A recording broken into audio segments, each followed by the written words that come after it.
Chronicles TV on air.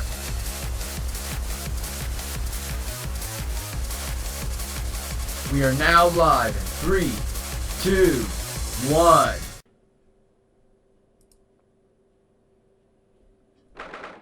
Welcome back to another episode of the Great Ace Chronicles. In the previous episode, we completed another investigations part of the final chapter. Today's episode, we're going back to the courtroom as we speak.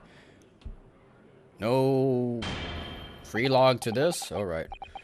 If you're happy with today's episode, make sure that like button support is greatly appreciated to the channel. Before we begin today, I have a brief announcement. As with the closed trial 10 years ago, some astonishing facts have come to light in these proceedings. The revelation that the well-known Reaper is actually an organization illegally executing its own brand of justice. And the discovery that a respected yard inspector was at its heart until he himself perished in an assassination plot. Well, I say to all members of the judiciary here present on this occasion that we will stop at nothing to uncover the whole truth behind these disturbing findings. Counsels, you will undertake the trial with the resolve to pursue the truth to the bitter end. Resolve. Yes, that's my intention. My lord, if I may inquire. The defendant may speak. On what grounds is Kazuma Sogi permitted to continue his role as prosecutor? He has admitted to colluding with the victim in a plot to assassinate an innocent man. He shouldn't be enjoying the privilege of freedom, let alone be leading the prosecution. I submitted a written petition to Lord Strongheart, requesting that judgment of my transgressions be delayed by 1 day. You did what? In today's proceedings, I intend to expose everything. My whole life for the last 10 years has all been leading up to this 1 day. Kazuma. Whatever the outcome of this trial, I give my word that I will accept whatever punishment is deemed appropriate, however severe. And I suggest you prepare yourself for the same, Reaper. Kazuma is bristling with hostility today. I get the distinct impression we're heading into a very dangerous territory. Is that really even Kazuma standing before us? As an extreme exception to normal practices, I've granted the prosecutor's request. The defense finds this acceptable, I presume? Yes, my lord. In that case, in the name of Her Majesty the Queen, I hereby declare the court to be in session again. We will resume the closed hearing of Barak von Zeeks. Defense is ready, my lord. The prosecution is more than ready. Why does it sound like a final boss theme right now? Very well then, this preamble have taken long enough. Prosecutor Sogi, begin. It sounds like the beginning of the boss theme right now.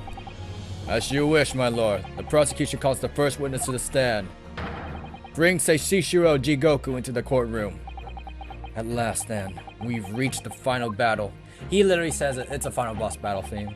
He's putting literally everything on the line now in order to get the truth.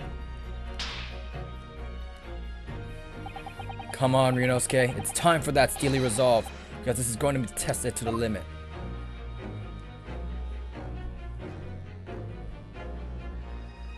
This is really a bottom boss theme right now. It's still playing. Witness, state your name and occupation for the court. So it was you who issued this, was it? You're a subpoena. I did what was necessary.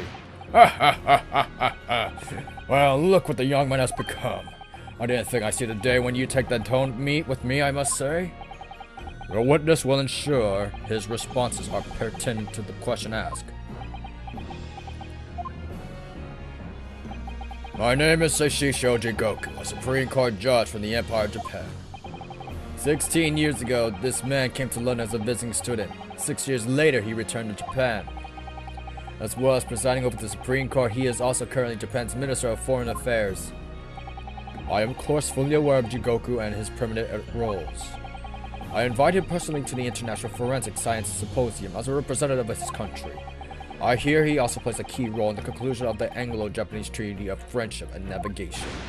It was a great honor to be involved in the negotiations. I put my all in that treaty. Judge Jigoku, I must ask. Well, I never fancy the young murdering student turning up here of all places. You're acquainted with me, sir. And now I'm practicing defense lawyer. Yes, and full of self-importance like your friend across the courtroom, I see. You came here to London by invitation to the International Forensic Science Symposium. But then, without informing anyone of your plans, you took flight to France. Flight? Took flight? I have the object to turn the phrase. Then explain yourself. What exactly were the circumstances? Was airplanes made back in the day? Well, I was somewhat expecting this. And I'm sorry to say, I decline to comment. What? Leaving the country prematurely when I was invited guest may be questionable in etiquette, but my decision is unrelated to this case. I can be bound to testify. Unrelated, you say? I appreciate that as a respected police inspector has been killed, for which I offer my condolences. However, being an alien, I obviously never met the man, nor do I know the first thing about him. As such, I'm in no position to testify. It's as simple as that. So you would run from all this? I beg your pardon? This case is far more reaching than the murder of Inspector Gregson. It has ties to another murder, a case that was tried in Japan almost a year ago now. A year ago in Japan? The murder of Dr. John H. Wilson, you mean? That's right. And you, Judge Jigoku, are at the heart of both cases. The defense has evidence to prove it. Well, Ryunosuke, I see from the look in your eyes that you're resolved to carry this through to the very end, too. Let's see your evidence, then. What proof do you have that Seishiro Jigoku involved in this case? This. Take that! This is a telegram detailing a communication set between Britain and Japan. I'm gonna sneeze. The communication contained 4 names: K. Osogi, A. Shin, T. Gregson, and J. Wilson. You're little. Where did you get that? In Tokyo. From your office, Judge Jigoku. I still stutter. What? What? How on earth did you? What's this all about? Why is my name on that list? This list is 4 names, follows a certain pattern. T. Gregson and John Wilson are names of the victims. K. Sogi and A. Shin are the names of the assassins. No. A year ago in Tokyo, Dr. John H. Wilson's life was taken in Western-style restaurant in the capital. The culprit was found to be a visiting student who went by the name of Giselle Brett, but her real name was Asa Shin, a professional killer sent on a mission to kill from Great Britain. A. Shin and her victim, John Wilson. And the murder that just took place here in London was counterpart to that crime. An assassin sent from Japan, also a visiting student, Kazuma Asogi, whose victim was the British police inspector, Tobias Gregson. K. Asogi and T. Gregson. 1 assassin from each country to kill a target residing in the other. What exactly is the defense suggesting? These 2 cases of murder, one that took place in Britain and one in Japan, were masterminded by a pair of individuals from each country as form of the assassin exchange. And the telegram the defense has acquired is proof of this international contract to kill. What? What? I don't think he knows. The telegram was found in your office, Judge Jigoku. In other words, the mastermind in Japan was you. Judge Jigoku, what's this all about? And you, Kazuma, you lied. During yesterday's proceedings, you acknowledged that you accepted the assassination mission. But the mark wasn't Judge Jigoku at all. It was T. Gregson, Detective Inspector of Scotland Yard. and shown by the name of the killing contract. Very impressive, Ryunosuke. But actually, I didn't lie. The name of the target I was ordered to kill never passed my lips yesterday. The idea that Seishiro and Jigoku was the mark came entirely from you. You deliberately avoid saying a name. Though the French clause on foreign names indicates some sort of international assassin exchange, I'm sure I speak for all present when I say that the very idea seems utterly absurd. Well, Mr. Jigoku, what do you have to say for yourself? His silence only goes to prove his guilt. There's another very important that this new development brings to light. There's now a distinct possibility that the scene of the Inspector Gregson's actual murder was in the witness cabin aboard the SS Grouse. Judge Jigoku, you have to testify now. To refuse would put you in contempt of court. There's no need for quite such a vicious stare, young man. Very well then, as a parting gift to you all, I'll tell you everything I know. It seems that the Japanese gentleman has information that the court must hear about the alleged assassin exchange in the events of the night of the 31st October. Present your formal testimony now. As you wish, my lord.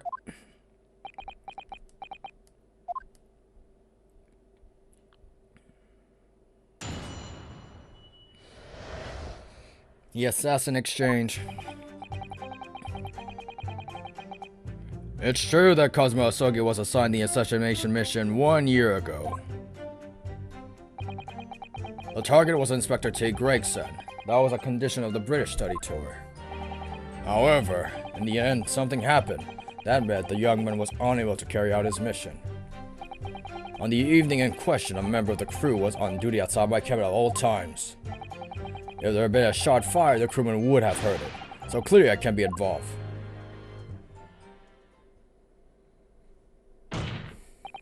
So you admit it then. This communication suggests there really was an assassin exchange arrangement between Britain and Japan. A political endeavor at the highest levels. Not something I can discuss here. To use such worthy practice as a foreign country to study to coerce somebody to commit murder. It's the most appalling thing I ever heard. Appalling? Well, it's easy to judge. Pardon? Asogi had a reason for taking his sword, British Inspector, you know. What? Which is why he accepted the mission in the first place. Isn't that right, Counsel? Kazuma. Judge Jigoku, if you're the mastermind behind this Operation Japan, then tell the court the identity of your counterpart in Britain. I'm not obliged to divulge that information. As I said yesterday, I've killed nobody. I freely admit that I accept this mission. On the night of that plan was to execute, I backed out. In short, this assassin exchange the defense has identified as unrelated to the events of this case. The crucial point is this. Your police inspector cannot perish aboard the steamship in Dunkirk. Because if he had been shot in the cabin, it's inconceivable the member of the crew wouldn't have heard it. That's right. Gregson was killed after returning to London, in the room on Fresno Street. And the perpetrator of the crime was the Reaper, Barrick von Zeeks. The prosecution accusation remains unchanged. To think that a seemingly innocent foreign exchange program was a facade for such Machiavellia dealings. Clearly it's a plot only a government minister and a high-ranking judge such as the witness could hope to execute. Well, I seem to recall that it was someone on the British side who controlled everything. Be that as it may, it is not the place for this court to pursue the villainous assassin exchange plot. We are concerned only with the tangible events pertaining to the murder of Inspector Gregson. Is the defense clear on the point, counsel? Yes, my lord. I'll keep that in mind.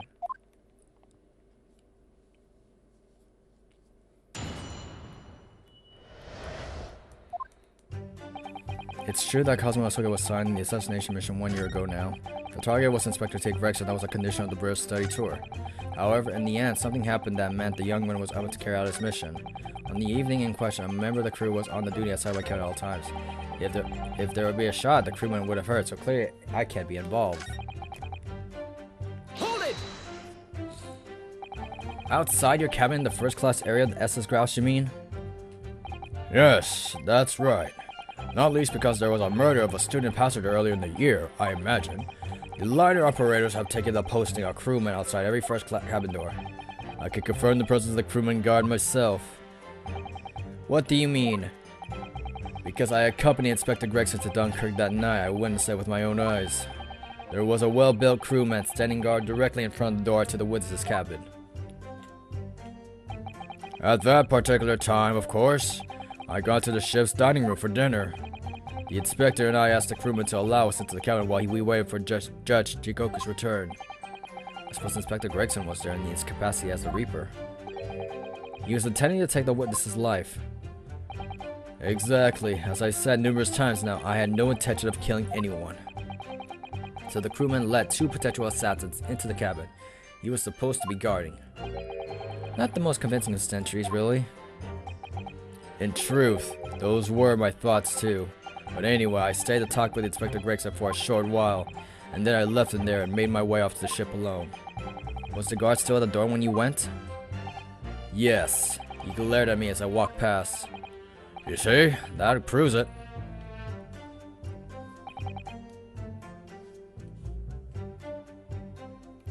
Hold it! The crewman who was standing directly outside your cabin door, you mean? That's right. A muscular man with a permanent grim expression on his face. He didn't once move that from the spot. To be honest, I thought he was a miserable fellow. But as it happens, he's a vital witness now. There's no doubt the Gregson was killed by a gunshot, and it's inconceivable that a crewman standing just outside the cabin door wouldn't have heard that. But wait, what about the ship's enormous steam engines? The noise of them could have drowned out the sound. Sadly, young judicial assistant, that won't wash.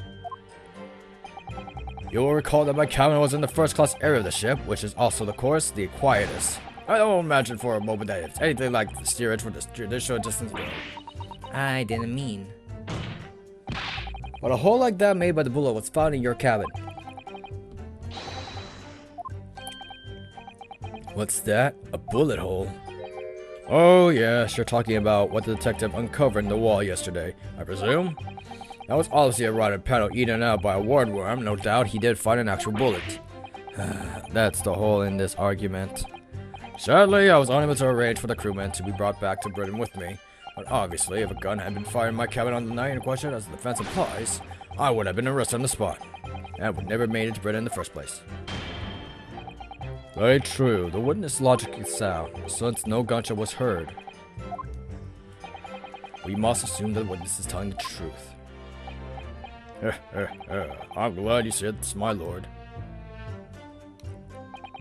I know Cosmo already admitted to taking on this incredible assassination plot, but even so...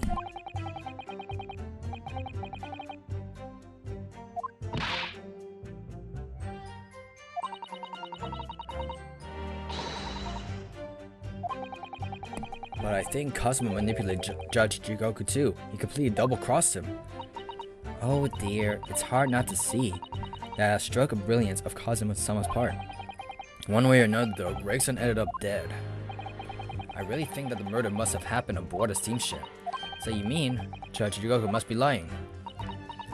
If we have to find the sentence that says it.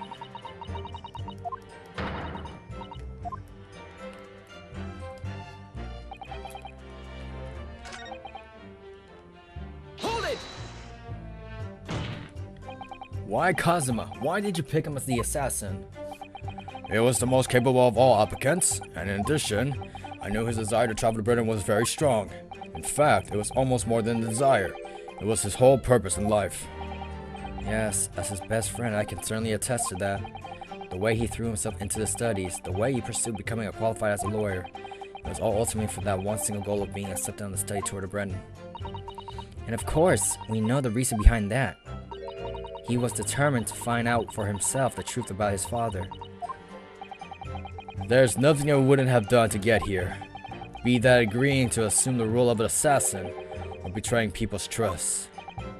Well, you certainly did find a job of betraying mine, Asogi. But why? Why was Inspector Gregson the target?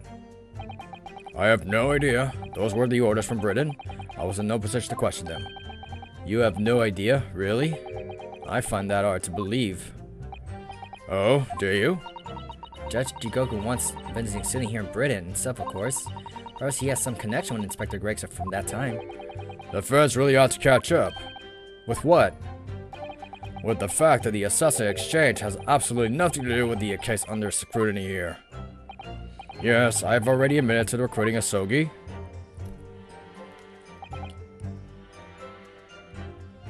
Hold it!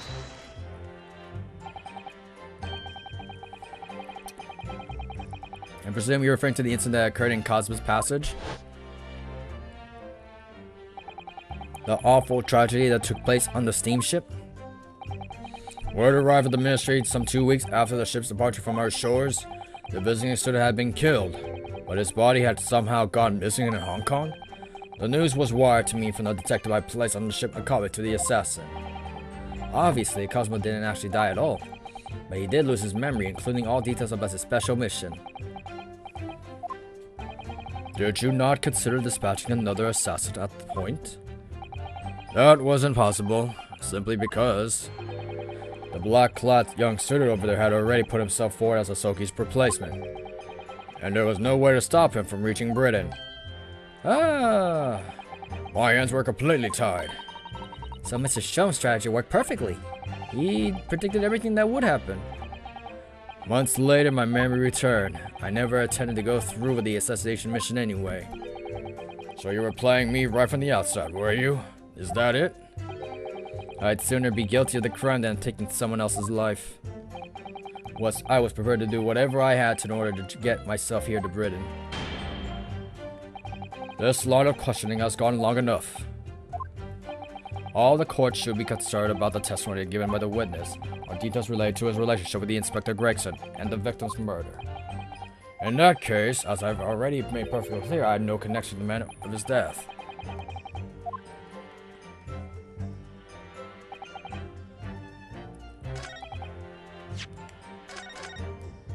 Okay, I got an idea. Let's see. Objection! Nope.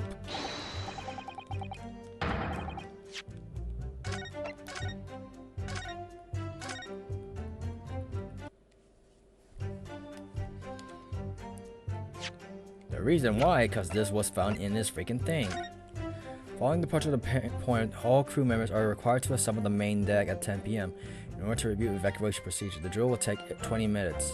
Crew to resume duties as the... Oh, okay, we can press this. Hold up.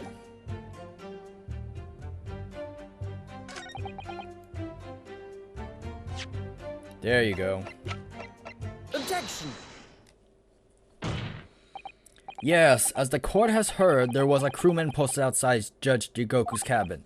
However, we can be sure that, contrary to the witness' claim, the guard wasn't there at all times.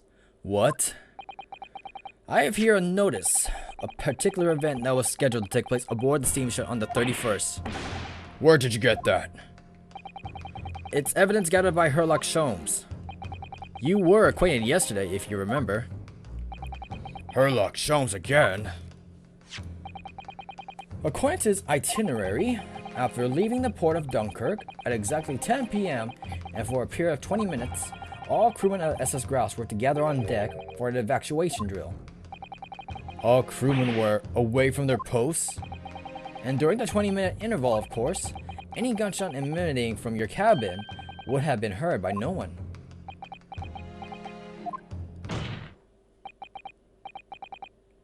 In summary, Judge Jigoku, you had to ample opportunity to commit the crime. Objection! A 20-minute window of opportunity. That's an excellent find, Yunosuke, but it amounts to nothing. Why? Because the witness clearly stated in his testimony that no incident occurred in his cabin. unless you have some decisive evidence that could show his testimony to be false. Your accusation is nothing more conjecture. Very true. All counsel? Inspector Gregson was killed in Judge Jigoku's cabin that night, and I'm certain of it, because the defense has evidence to prove it. You will present the evidence for the defense at once, counsel. What proof do you have? Take that!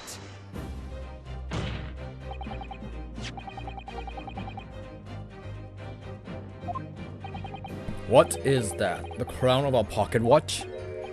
A pocket watch? And if you will observe, the victim's pocket watch, which we know he treasured, was missing a piece, precisely this part. It can't be. Moreover, this crown is a perfect fit on the spindle protruding from the victim's watch. Now, the fact that it was retrieved from Judge Jigoku's cabin tells that the victim's watch almost certainly broke there. In other words, the victim was killed on the 31st during the 20-minute evacuation drill, in the cabin occupied by you, Judge Jigoku. Well, you're razor sharp, aren't you, you young murderer? Objection! It's expertly maneuvered, Ryunosuke. And your argument sounds entirely plausible, at first. But rather like the pocket watch, it's full of cracks. What? And I believe Judge Jigoku feels the same way. I was wrong to acquit you earlier in the year. Sorry? If I had known that it would result in anyone having to listen to this drivel, I would have declared you guilty just to spare the world your ridiculous bombast. I think it's clear that the witness will have to give further testimony. When you hear what actually happened in my cabin that night, you'll notice the pitfall into which you've stumbled. Prior to your renewed testimony, I would like to clarify one point. The fact that the part of the victim's watch was discovered in your cabin means that you acknowledge he was there, I presume? Yes, I do. Very well then. You may proceed to give your formal testimony about what exactly happened in your cabin. Of course, as a man of the law, I have no intention of obstructing justice.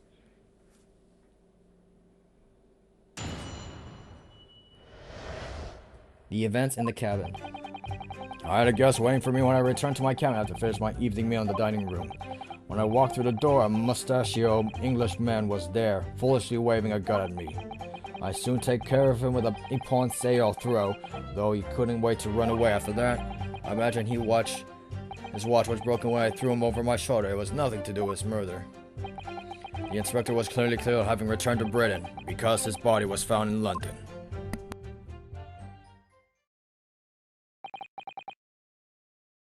Ippon seiyou, a common jiu-jitsu martial arts technique in my country. I was careful not to use too much force, but the man obviously landed too heavily for his watch to take.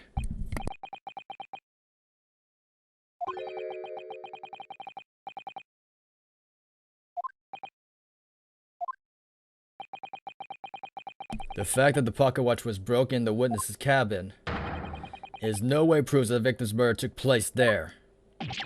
Ah! I have no doubt that the inspector intended to kill me, but he didn't manage to pull the trigger. Yes, because he was merely the tactician, not the Reaper's hand of death. Well, the testimony appears to make perfect sense, as far as I can tell. Let me express my deep gratitude for your understanding, my lord. But if this testimony holds, Judge Jigoku will be deemed to have no involvement in the case. Well, counsel, I really see no reason for wasting precious court time.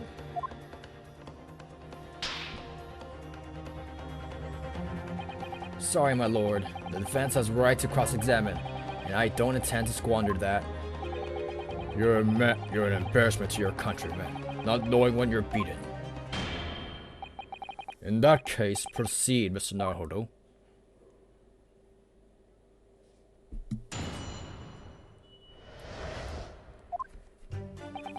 I had a guest waiting for me when I returned to my cabin after finishing my evening meal. When I walked through the door, a mustache showing his man was there, foolish waving a gun at me. I soon took care of him and the Ippon Seiya through. I want to see what happens if we press this. Even though the man had a gun, that was a very brave move, wasn't it? Ha ha ha ha ha! My Ippon Seiya is far faster than the bullet, I can assure you. But surely all the commotion caused the crewman to come in, didn't it? Yes, of course. He burst in immediately without knocking. The inspector hurled himself at the stalking fellow and just managed to slip past him to make escape. The outstanding guard does it again. Luckily, there aren't any situations. Imagine his watch. I imagine when I threw him in my shoulder. It has nothing to do with the murder. The inspector was clearly having... Wait a minute! Let me see the autopsy report.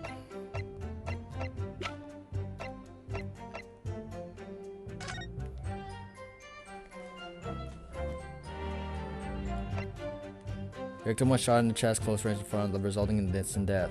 The scorch mark to the point of entry, the bullet exited the body from behind. The color of the gun used to match the stat. Oh, come on!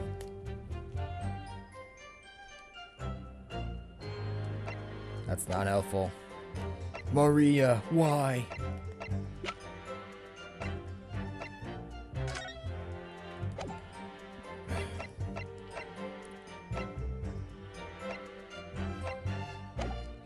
The inspector was clearly killed having returned to Britain because that's where his body was found. I imagine his watch was broken when I threw him over my shoulder. It was nothing to do with this murder.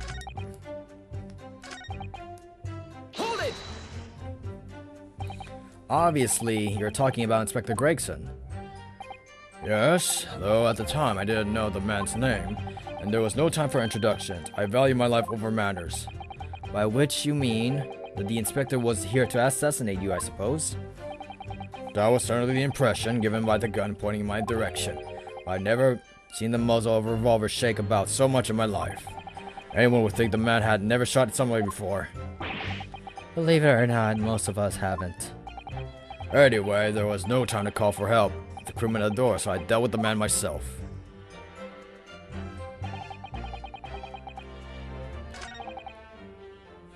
Hold it! The crown snapped off the glass covering the face of the crown of the watch was cracked. Preferable the man's head being pulled off and his spine cracking, what did you say? Not to the man was spared for long. A bullet to the chest and soon saw that.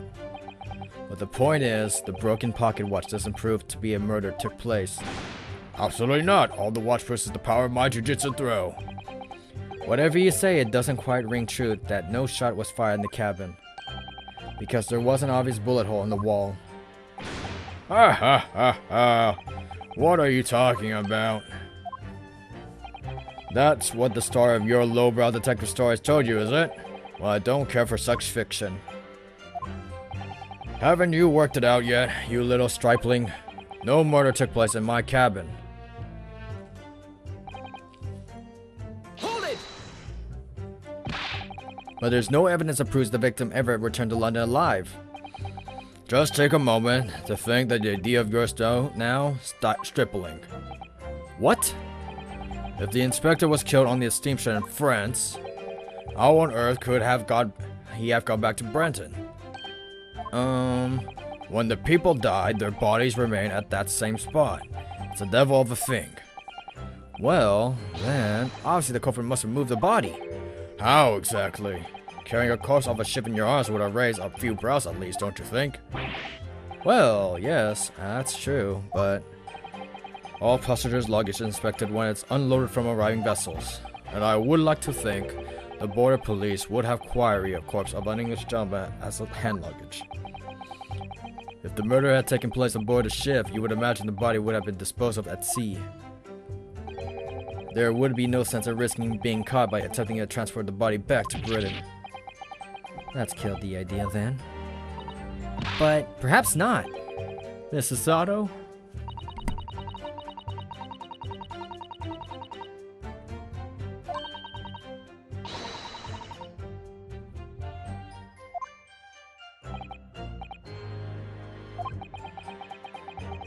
So transporting the body to Britain may have been the only viable alternative.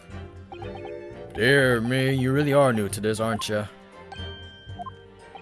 I thought I'd be perfectly clear, but it seems I'm going to have to explain it in words you can understand. I think I ought to alter my testimony, with your consent, of course, my lord. I have no objection. State your amended testimony now. There is no possible way I could have transported the victim's corpse back to Britain. There's no could be possible way?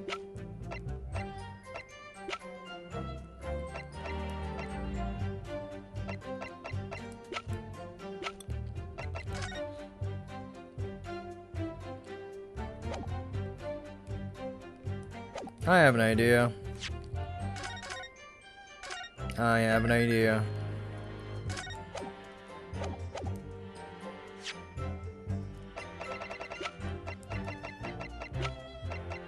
Objection! There you go.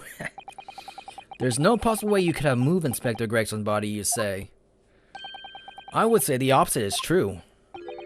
And what's that supposed to mean? Far from being impossible for you to do, the transporting Inspector Gregson's body back to Britain is something only you could do. What are you talking about, Rinosuke? As well as being a judge, Mr. Jigoku is also Japan's Minister of Foreign Affairs, which means he's exempt from having his luggage searched when he's entered the country. We learned that when we first met you upon your arrival in Japan, London. Well, all those passport checks and luggage search at the border took rather a lot of time. I must say I'm very envious of your ministerial status. You didn't have to go through any of that, did you? Ah, I knew you were jealous. I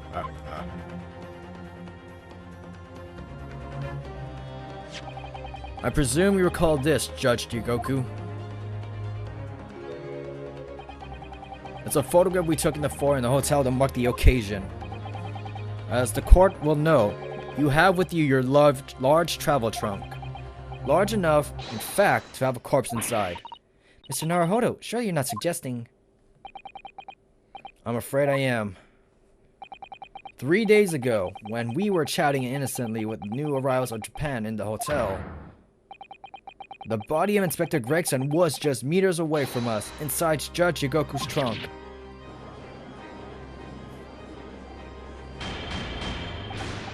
Order! I'm skeptical in counsel that a grown man's body could fit inside of the largest travel trunk. It could. Because I happen to know that the witness himself, a man considerable size, fits that inside his trunk. And very fine, that would be extremely simple. Wouldn't it, Judge Jigoku? But inside his trunk, how horrifying. And after we'd spoken with you at the Great Waterloo Hotel, you had the opportunity to visit the apparent scene on Fresno Street, taking your little trunk with you in cab to deposit the inspector's body.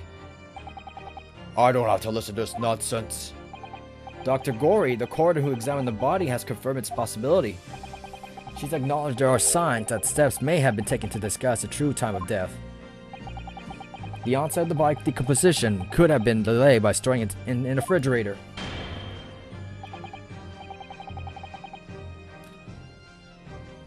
Counsel, as I remember explaining yesterday, refrigerators of the requested size are few far between.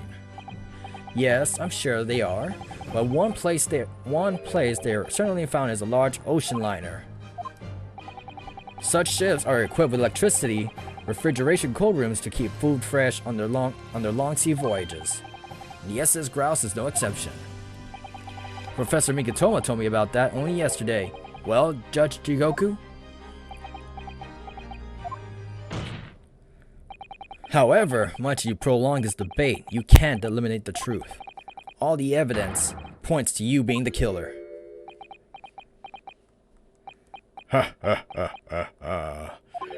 Well, this is all very heartening. I can see that it was a wise move, letting Asogi and you embark on the study tour. What are you talking about now? Logical reasoning, of course.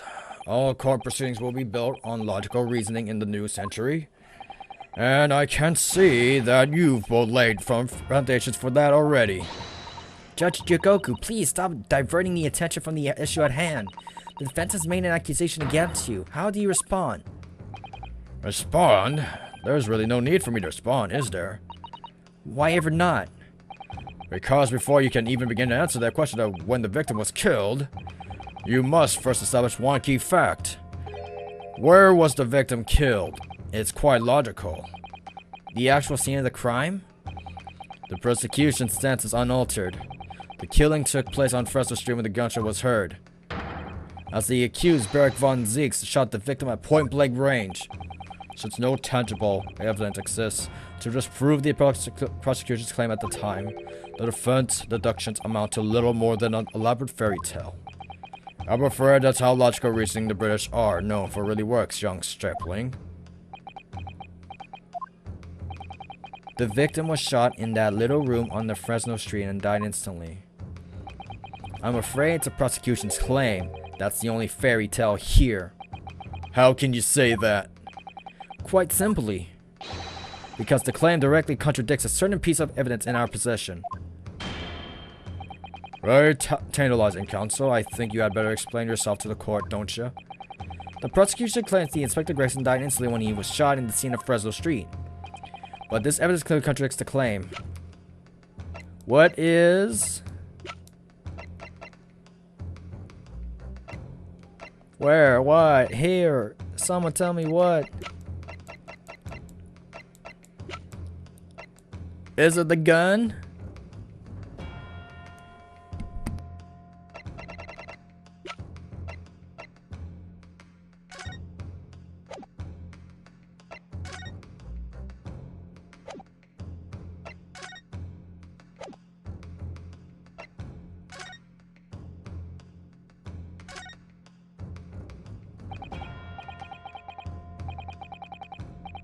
I think it's the gun, but I'm just doing whatever. Is there anything unusual here that I need to look? Oh well. No, stupid! Stop it. The tip of the great sword, broken. It's such a shame. It's been so meticulously cared for. I can almost hear Kurma's sobs. Kazuma must have really taken a swing for that to happen. Anything useful that I can use? I may delay the thing, but I think it's the gun. Sure it's not the box. We're gonna press the gun. We're gonna press the gun.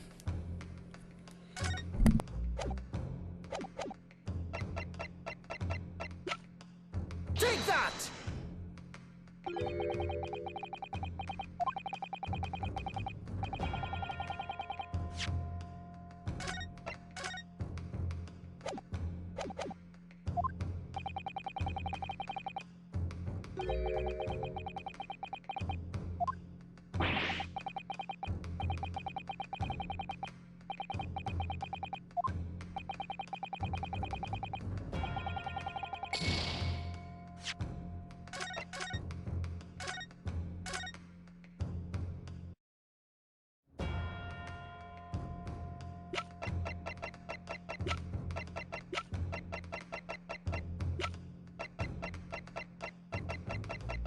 Take that!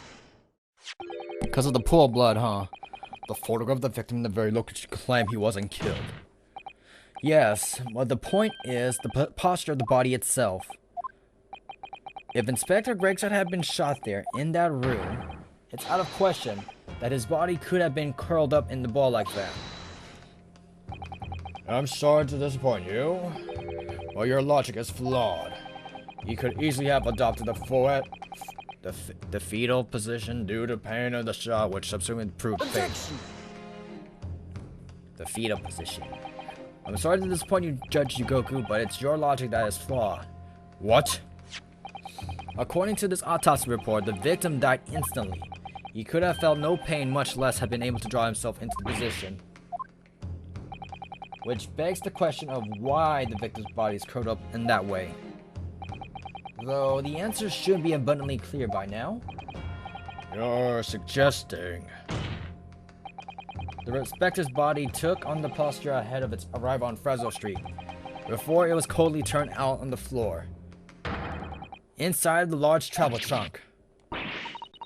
You're quite right. The shape of the body. This looks exactly as if it kept in a confined space. Judge Jigoku, present your trunk for examination. I believe it's very possible that it will contain traces of victim's blood.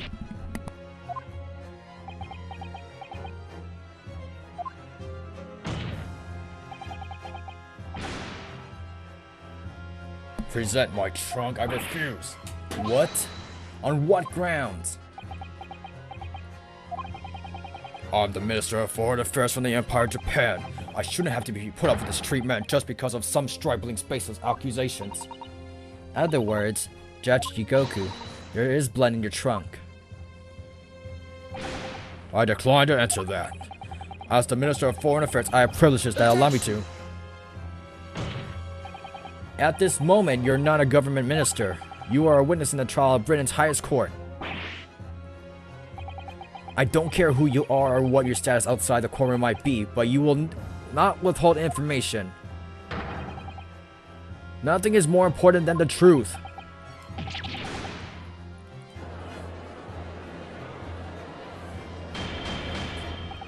Order the court. Well, Mr. Jigoku, what's it to be? You can't be serious. You did it?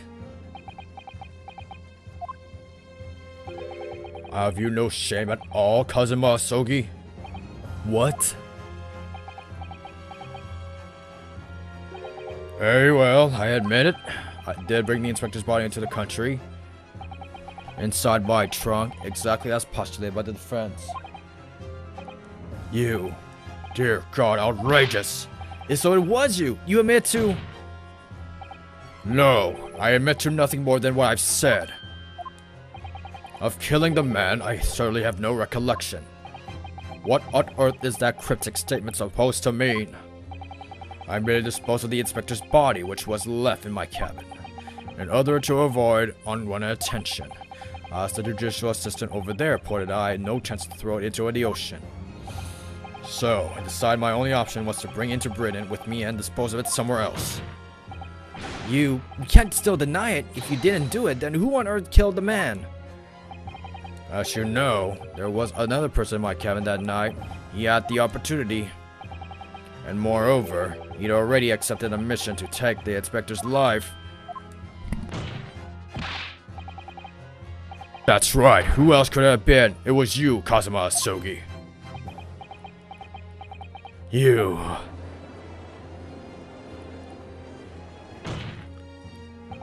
I never thought you'd stoop this, Seishiro Jigoku. You've taken the words straight out of my mouth, Prosecutor Kazuma Asogi. You thought by leaving the body in my cabin you could pin the crime on me, did you? Well, the prosecution counsel has already admitted to visiting the witness cabin on the night in question.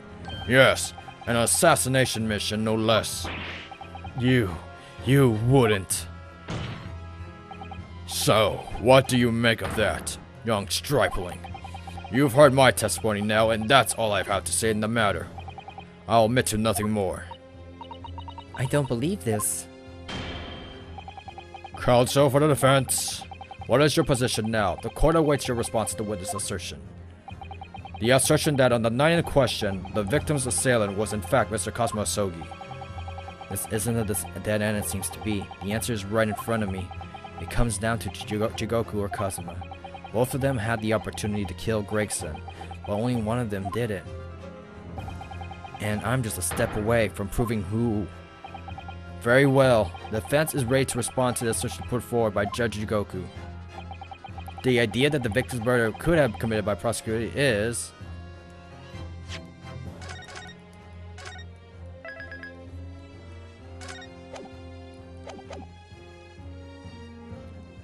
impossible. The Judge Jigoku, let me remind you of something you said only a few minutes ago. You claimed that logical reasoning is the future of judicial process. It is, no question. Well, logical reason can prove something here. Namely, that it would have been impossible for Prosecutor Asogi to commit the crime. What? The court will only accept an argument that is supported by compelling evidence. So present what you have, counsel. What proof is that allegedly demonstrates the impossibility of Prosecutor Saki's involvement? The sword? I'm assuming it's the sword?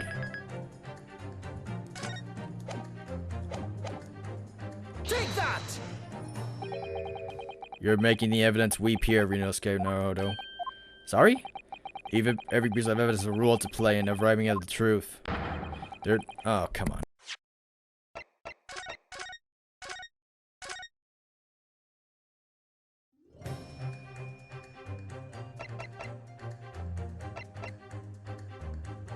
Take that!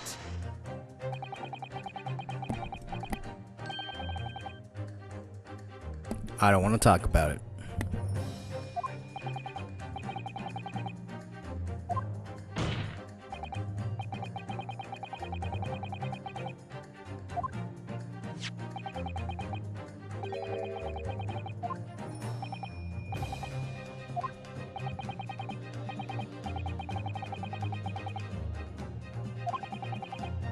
As long as he was there, nobody could have fired a shot inside the cabin.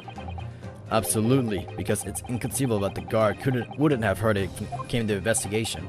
So that tells us that the crime must have taken place when the guard was elsewhere. And that narrows it down to 20 minutes just after 10 o'clock, as indicated on the itinerary. Yes, I see no flaw in your reasoning so far. But the crucial point is this: when the evacuation drill took place, the steam should have already put to sea from the port of Dunkirk. Now, clearly the murder could only have been committed by somebody who was aboard the vessel at the time. But Professor Asogi, prosecutor, stated in yesterday's proceedings, I didn't come to Great Britain to take anyone's life, so I left Griggs and disembarked the ship. I spent that night boarding a house in town and returned to England the following morning. Which I'm sure the court will agree is conclusive proof that Kazuma Asogi couldn't possibly have carried out the killing.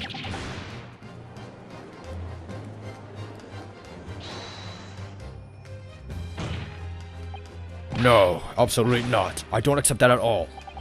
What do you mean? The boy's just saying that he exonerated himself when we can't trust him. He really disembarked the vessel. Obviously, he left my cabin. He hid himself somewhere nearby the ship. Just waiting for the chance to come back and finish the... No, that's out of the question. Isn't it, Kazuma? As the defense rightly recalls, I disembarked the vessel and spent the night in a boarding house in Dunkirk. And as I said yesterday, I signed my name in the accommodation registration book. All extremely easy to verify and undeniable proof. There's no escape this time. You can't forget that you're a judge or a government minister. It's time you gave the court an honest answer, as a common man. He's gonna break it. He's gonna break it after 10 years. Then you dumped the body in the room on Fresno Street and made it look as if a murder had happened there. That's what really happened, isn't it? Seishiro Jigoku. He's gonna break it. It was that damn trial 10 years ago. That's when all this began. Oh, he's breaking it? Looking back now, my fate was decided that day. I was doomed already. He's breaking it. Where's the witness table, he said. Oh, there it is. Oh, hell. What the heck? He's going super. He's going super. It's over. My life is over.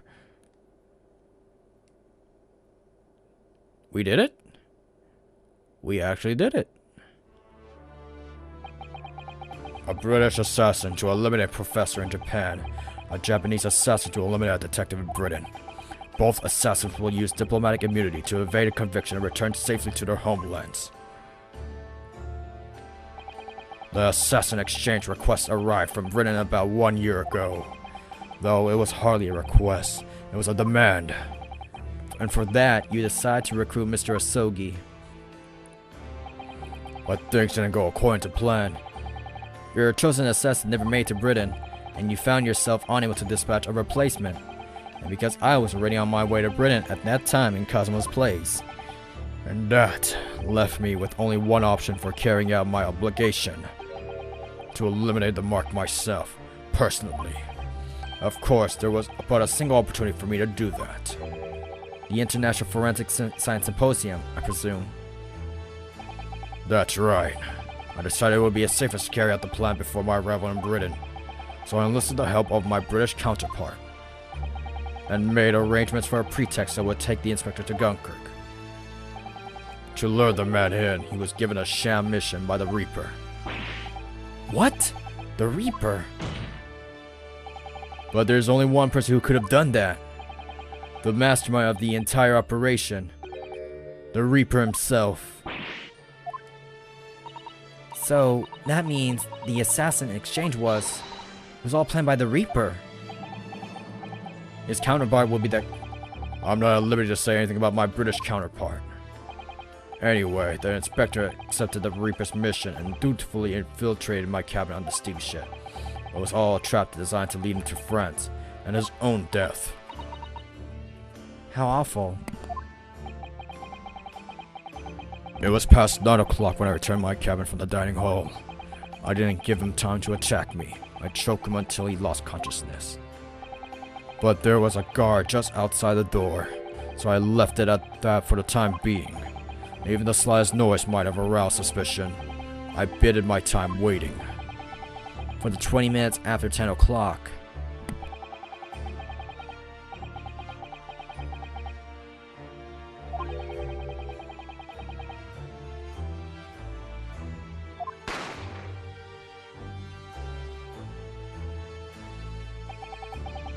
I received a British issue gun 16 years earlier, being a member of Judiciary as a visiting student. I never imagined I have to use it for something like that. So the revolver belongs to you, does it? Then the victim was killed inside your cabin on the SS Grouse, which begs the question of why you arranged his body to be discovered in Fresno Street.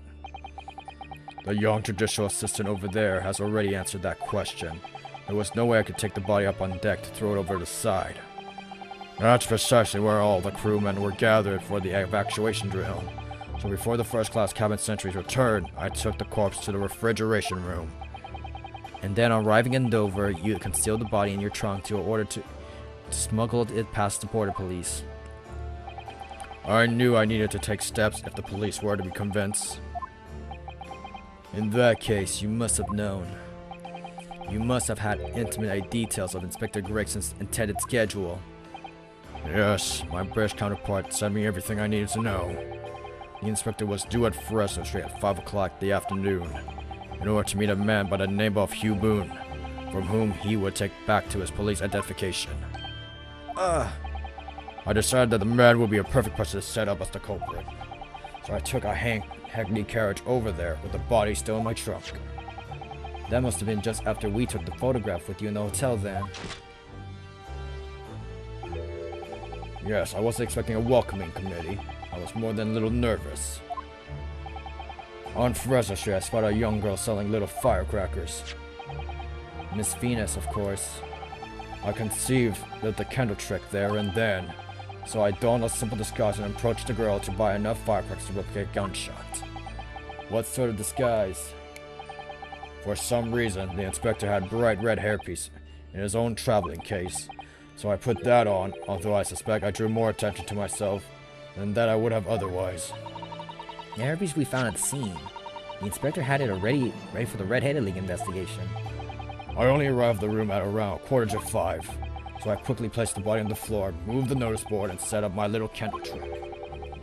I arranged it so the firecrackers would go off with a bang around 15 minutes later, so that Mr. Boone, who was due to arrive at 5, would walk straight into the trap.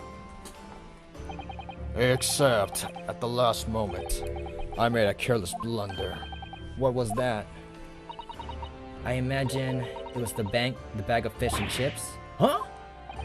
I didn't notice that he had fallen out of his overcoat pocket when I moved the body in the refrigeration room. I put it back to the pocket the following morning, but...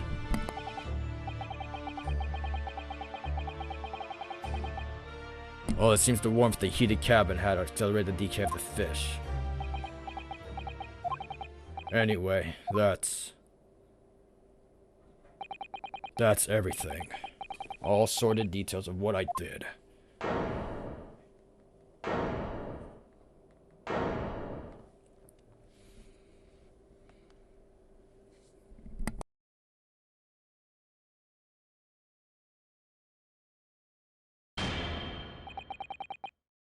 I've heard enough. We've arrived at the truth about the murder of one of the country's most capable and respected police inspectors. The witness will be tried in the coming days.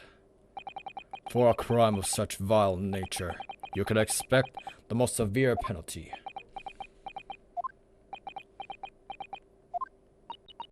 An exchange of assassins. What a foolhardy idea. Mr. Jigoku, one last detail. Who was your counterpart in Britain?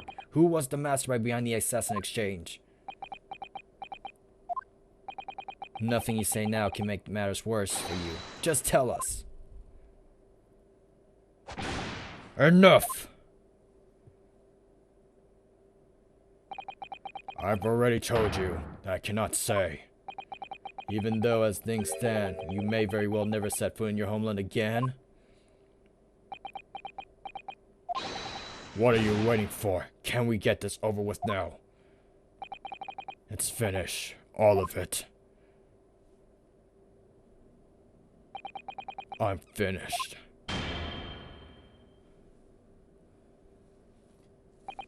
Then, in the name of Her Majesty the Queen, I now pronounce the findings of this court. This man before us has admitted to the willful murder of Tobias Gregson.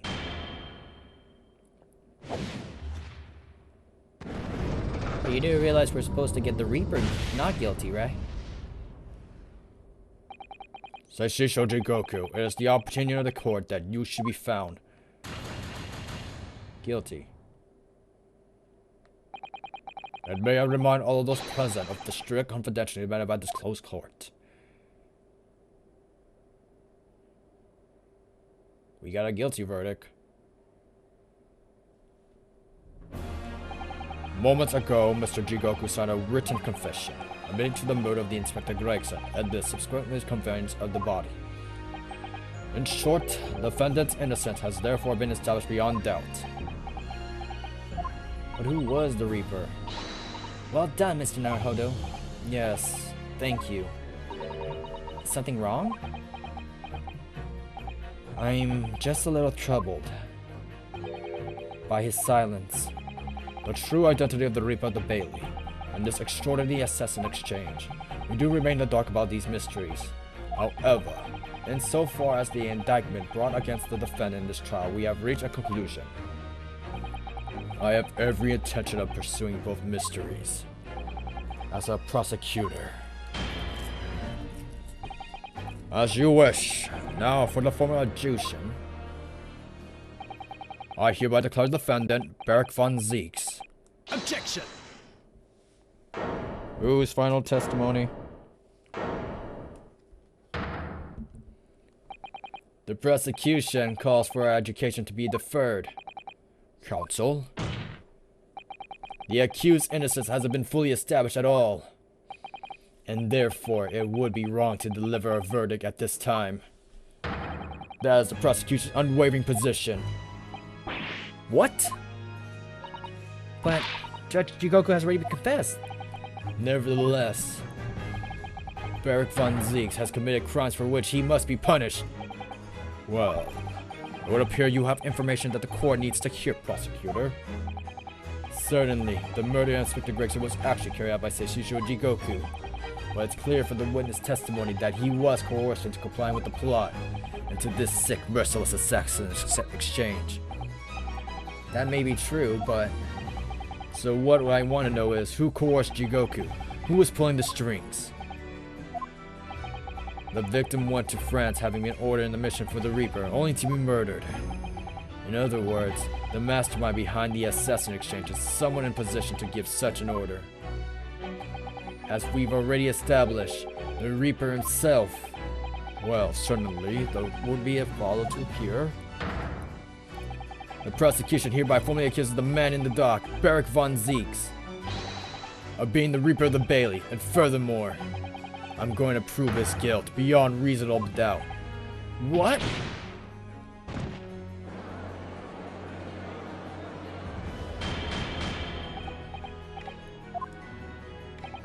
The Reaper of the Bailey is a long-standing mystery council. Are you suggesting you have some new information with which to build a case? Scotland Yard has already investigated Lord Von Zieks very thoroughly in that regard, and they found no evidence whatsoever to submit to claim that he is the Reaper. Perhaps, but circumstances have now changed. What do you mean? It's already been established the assassin exchange was negotiated with Jigoku by the Reaper himself, which means we now have a new line of questioning by which to identify definite the man's identity. That is the prosecution's intention here.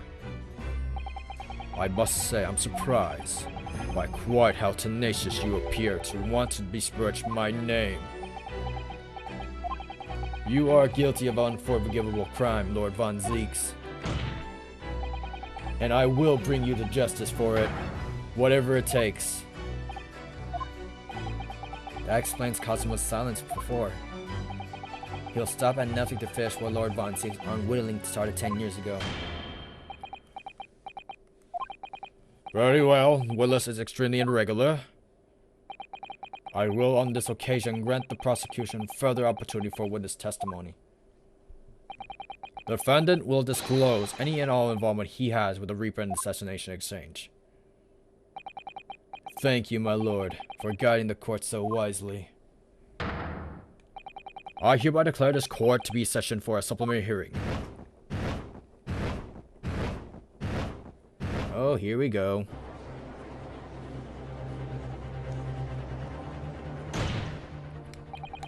Pray turn a blind eye to this courtesy as I verify that this vile and ravening accusation has unsoured the contents of my hallowed chalice. Lord Von Zieks! I first had to suffer the pseudonym of the Reaper 10 years ago now, and ever since that time I've endured the weight of implied guilt that's gone with it. So I welcome the chance to testify now and crush those allegations once and for all. Good. Then let justice decide, Lord Von Zieks. The prosecution seeks to begin building its case by calling the accused to the stand as the primary witness, in order that he may answer the accusation brought by the prosecution that he is the Reaper of the Bailey. And what says the defense? Putting the defendant in the witness stand can be extremely dangerous. Kazuma is so emotional at the moment, he's not thinking logically. You're right. He's not himself. But I knew it would be like this, and I came here today to determine to face him through whatever might arise, as a lawyer and as his friend. Then we must do the same. Defense has no objection, my lord.